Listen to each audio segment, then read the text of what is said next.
Well, to start with, again, knew it was going to be a tough test.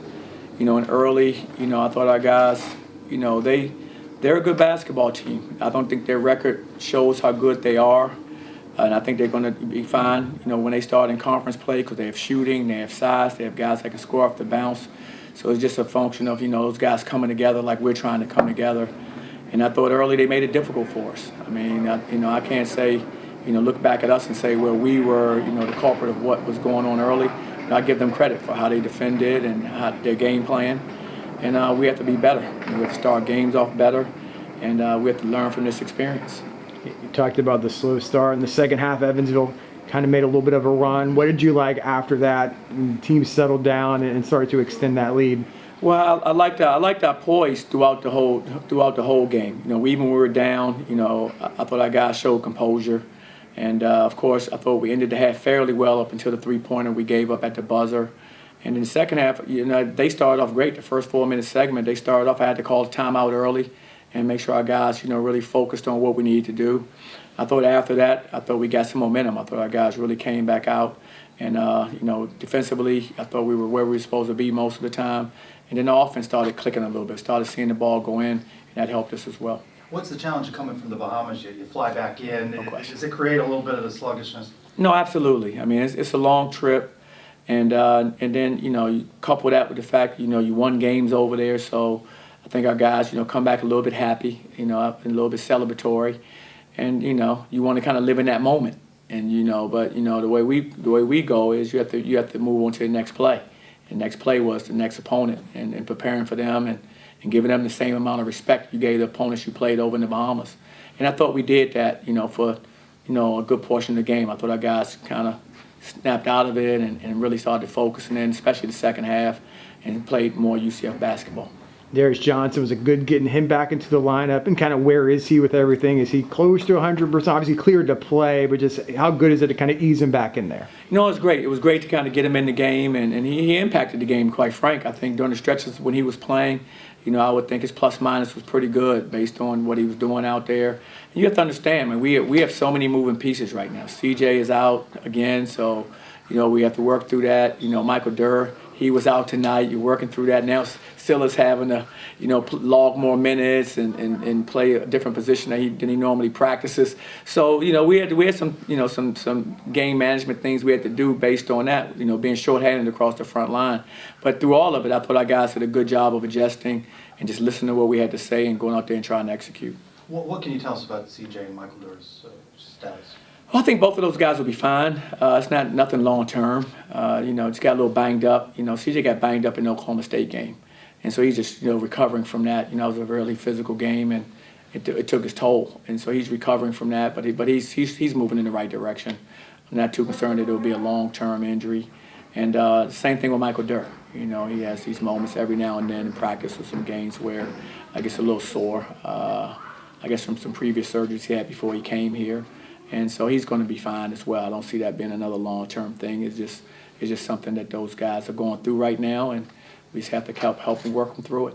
You mentioned Silla. He was a little bit of a spark, knocked down some shots, a couple blocks. How'd you like the performance for the young guy? I thought he stepped up. As always, what do you do with your minutes? Everybody's role is different. Everybody plays a different amount of minutes, but are you producing something when you're on the floor?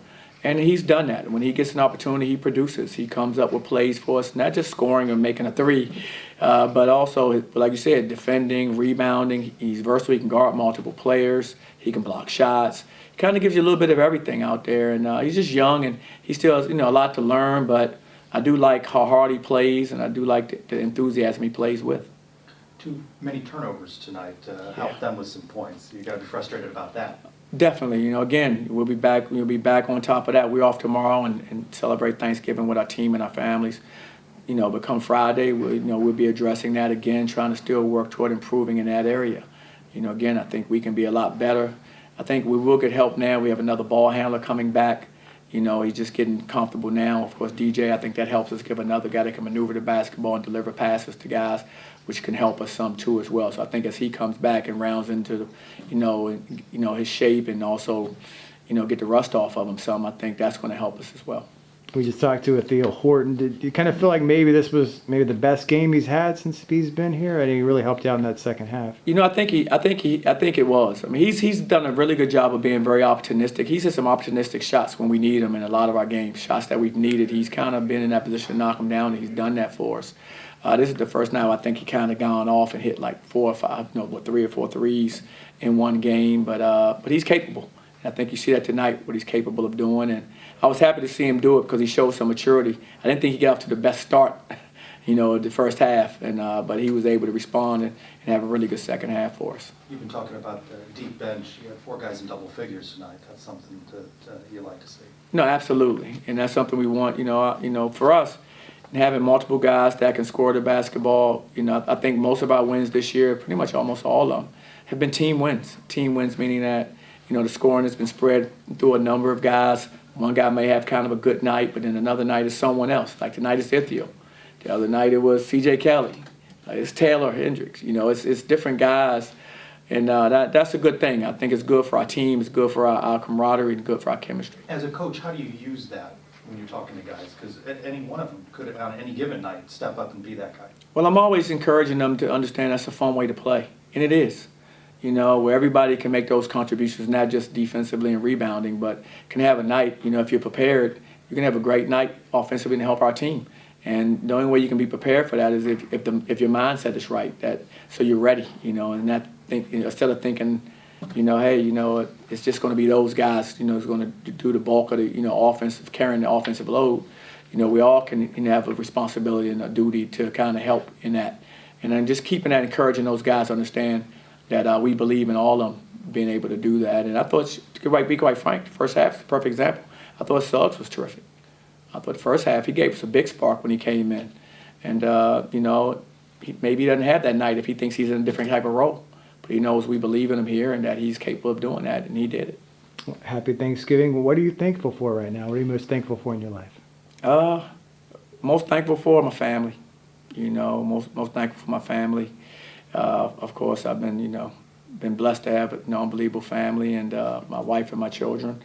And I'm thankful for, as always, I'm thankful for the team I get a chance to coach. I get a chance to work with young people.